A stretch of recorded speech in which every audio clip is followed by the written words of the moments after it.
Hello friends, வணக்கம் and welcome to yummy spicy Tamil kitchen. இன்றைக்கி நம்மளோட சேனலில் என்ன பார்க்க போகிறோம் அப்படின்னு சொன்னால், கோவிலுக்கு செல்லும்போது இந்த தவறை செய்யாதீர்கள் அப்படின்னு சொல்லியிருக்கோம் இல்லையா, அது என்ன அப்படின்னு சொல்லிட்டு பார்க்கலாங்க. வாங்க வீடியோக்குள்ளே போகலாம். நாம் வந்துட்டு ஒரு சில சமயம் பெரிய கோவில்களுக்கு போவோங்க. அந்த பக்கம் பார்த்தீங்கன்னு சொன்னால் க்யூ நிறைய வருஷம் நின்றுருக்கும். ஒரு சிலர் பாருங்கள், சாமிக்கு வந்துட்டு திரை போட்டிருப்பாங்க. கொஞ்ச நேரம் வெயிட் பண்ணுற மாதிரி இருக்கும். அப்புறம் வந்துட்டு வரிசை போகும். அப்போல்லாம் பாருங்கள், வயசானவங்க நிற்பாங்க. அடுத்து வந்து கர்ப்பிணி பெண்கள், குழந்தைகள், அப்புறம் கொஞ்சம் ஊனமுற்றவர்கள் இவங்கெல்லாம் இருப்பாங்கன்னு வச்சுக்கோங்க.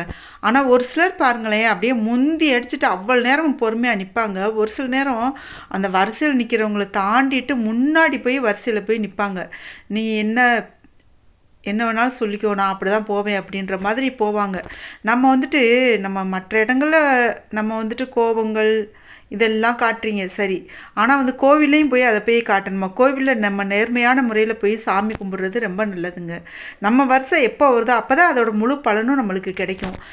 அதை விட்டுவிட்டு நம்ம முன்னாடி காத்துக்கிட்டு இருக்காங்க, கால் கடுக்க காத்துட்ருக்காங்க, அவங்கள முந்திக்கிட்டு நம்ம போயிட்டு சாமி கும்பிட போகிறது சாமியே ஏற்றுக்காது. அதுக்கு நம்ம கோயிலுக்கே போகாமல் நம்ம வீட்டிலே இருந்துடலாம். நம்ம நியாயப்படி கோவிலுக்கு போனால் கூட நியாயப்படி தாங்க போய் சாமி கும்பிடணும். நம்ம வருஷம் எப்போ வருதோ அப்போ தான் நம்மளுக்கு விதிக்கப்பட்டிருக்க நேரம். அந்த தெய்வத்தை தரிசனம் பண்ணுறது கூட அந்த நொடி, இந்த நொடியில் தான் நீ தரிசனம் பண்ணணும் அப்படின்னு சொல்லிட்டு ஒரு நியதி இருக்குங்க. அப்போ தான் வந்துட்டு கடவுள் வந்துட்டு நம்மளுக்கு அனுமதி கொடுத்துருக்கு. இத்தனாவது வருஷத்தில் நீ இத்தனாவது ஆளாக நிற்கிற, இத்தனாவது ஆளாக தான் நீ வந்து என்னை வந்து தரிசனம் பண்ண போகிற அப்படின்ற மாதிரி இருக்குது. அதை விட்டுட்டு நம்மளுக்கு முன்னாடி வரிசையில் கால் கடுக்க பாவம் காத்துட்ருப்பாங்க, அவங்கள முந்தி அடிச்சுட்டு நம்ம போகிறது அது நியாயமே இல்லைங்க. அது வந்துட்டு நம்ம போய் அப்படி சாமி கும்பிட்றதுமே வந்துட்டு கடவுள் வந்து ஏற்றுக்காதுங்க.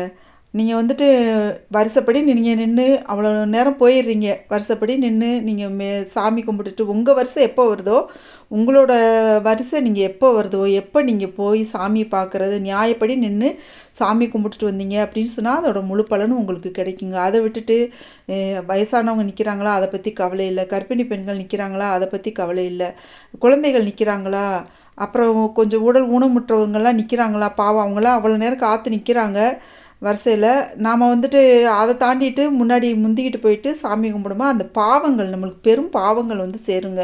நம்ம கோவிலுக்கு போகிறதுக்கு எதுக்காக? நம்ம கஷ்டங்கள் தீரணும், நம்ம வந்துட்டு புண்ணியம் கிடைக்கணும் அப்படிங்கிறதுக்காக தான் நம்ம பெரிய கோயில்களுக்கெல்லாம் நம்ம போகிறோம். அதை விட்டுவிட்டு பெரிய கோயில்களுக்கெல்லாம் நம்ம போகும்போது கொஞ்சம் கூட்டம் நிறைய இருக்க தான் செய்யும். அந்த வருஷம் வந்துட்டு நம்ம வருஷம் எப்போ வருதோ அப்போ வந்துட்டு நம்ம பொறுமையாக இருந்து நம்ம சாமி கும்பிட்றதாங்க நல்லது. அதை விட்டுட்டு நம்ம முந்திக்கிட்டு போகவே கூடாதுங்க. அது வந்துட்டு புண்ணியத்துக்கு பதிலாக பாவத்தை தான் செய்யும். அதனால் வந்துட்டு கோவிலுக்கு செல்லும்போது இந்த தவறை மட்டும் செஞ்சிடாதீங்க. அது வந்து நல்லது கிடையாது. நீங்கள் வந்து பொறுமையாக இருந்து நீங்கள் எப்பவும் மாதிரி நீங்கள் சாமி கும்பிட்டு வாங்களேன் உங்கள் வருஷம் வரும்போது. அப்போ வந்து கடவுளும் உங்களோட வேண்டுதல்களை ஏற்பாங்க. நீங்கள் என்ன ஒரு காரியத்துக்காக போயிருக்கீங்களோ அதுவும் உங்களுக்கு வெற்றிகரமாக முடியும். எந்த கடவுள்கிட்ட என்ன கேட்குறீங்களோ, என்ன வரம் கேட்குறீங்களோ அதை அள்ளித்தர கடவுள் தயாராக இருக்கும்.